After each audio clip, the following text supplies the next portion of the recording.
response to question 3 of OCR A-level English language paper 2. As you can see, I got 77 out of 80 in total, and I got full marks for question 3. In total, I achieved an A star, and today I'll be walking you through my question 3 response and how I achieved these marks. I'll be including the link to the insert in the description below, but just for your reference, these were the texts that were given to us that year in 2023. So text C is an article titled The Structure, Diseases and Management of the Human Teeth. It was written by an American dentist in 1824. And text D is an online article produced by Carefree Dental, which is an American company that provides dental services, published in 2016. It's been removed for copyright reasons, but you are able to access it should you wish. So without further ado, we can get into my response now. And just before we begin, you can see the examiner's markings down the left-hand margin, and also the green highlighter that the examiners used to show areas where I have compared and contrasted between the two texts. When looking at text C and D, it's clear that one of the immediate differences is the distinct discourse structures. Text C is made up of 3 separate paragraphs of varying lengths, whereas text D consists of a series of smaller paragraphs and bullet points, separated by subheadings. The distinct paragraphs of text C may be due to the fact that the text was produced post-codification, leading to a rise in grammatical attention and prompting a more elaborate writing style. As part of text C's discourse structure, the writer uses a pattern of left-branching multi-clausal sentences. And then I go on to give some examples, which are, while the teeth are kept clear and free from foul matter, comma, seldom will. The next quote is, from these observations we, and when this operation has been performed. The use of this sentence type foregrounds the writer's most pertinent points, like keeping teeth clean, ensuring his audience know this information has come from observations, and also reminding patients that it's professional dentists only who can perform procedures. Text D, on the other hand, has a unique discourse structure, which includes the interrogative headline, should you be using, which acts as a discourse hook. This is further emphasized by the triadic structure of interrogates. What's the deal with powder? Is it better than? And how is it made? The series of questions is an example of the writer making an assumption about some of the most common concerns, which will seek to engage the audience if they share any of the concerns and find them relevant. Additionally, the writer answers these questions through hyperphora in the didactic declarative sentence. Here you'll find out everything you need to know. The use of the hyperphora and deontic, modal verb need assures the reader they'll find the answer they're looking for. The discourse structure is additionally supported through emboldened subheadings and smaller paragraphs like origin of dental powder and what is dental powder. This allows the reader to easily navigate the article and read the parts most relevant to their dental care. Since this article is online, it suggests that there's a wide audience of all academic abilities that can read it, meaning it needs to be accessible to everyone, which is supported by the comparatively simple structure.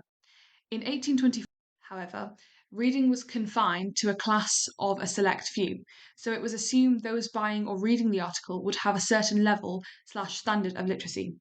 The significant diachronic change in structure over time shows information in action. Informalization, in action.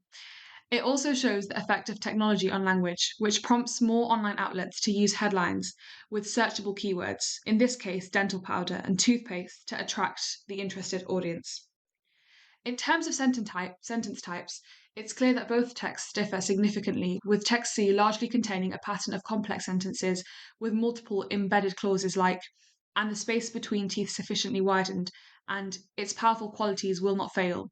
This complex sentence structure is common of older texts, which conformed to the societal norms of the time that demanded a certain level of formality in written language. Additionally, the complex sentences fit in with text C's purpose, which is to inform its readers and is best carried out by complex sentences with embedded clauses, since it allows a density of points to be made. Notably, however, text C does make some use of fronted conjunctions like but where such, but shall the, and to show. This non-standard way of starting sentences may have been due to the fact that standardization was still taking place. Text D, on the other hand, has a varied sentence structure consisting of a range of sentence types, including declarative sentences, simple sentences like baking soda is a long-time trusted tooth cleaner, and compound sentences like baking soda was key. And the writer also makes use of a repetitive sentence structure, repeatedly foregrounding sentences with historical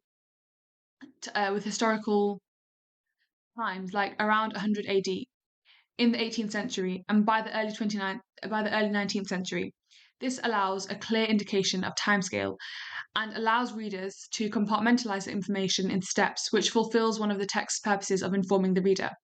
However, the writer also uses sentences to fulfill the text's secondary purpose of engaging through the use of fronted conjunctions like but and which adds a conversational register to the text, and the use of bullet pointed sentences, which allow the reader to easily understand the information contained in each sentence, since it often repeats the bullet point headings, e.g., I've included xylitol.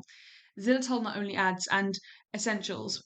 Essential oils have an endless list of benefits. The use of bullet points is an affordance of technology, Herring, and that's just their theory, and shows Elizabeth Day's technology theory in action, which states that technology has shaped our language over time.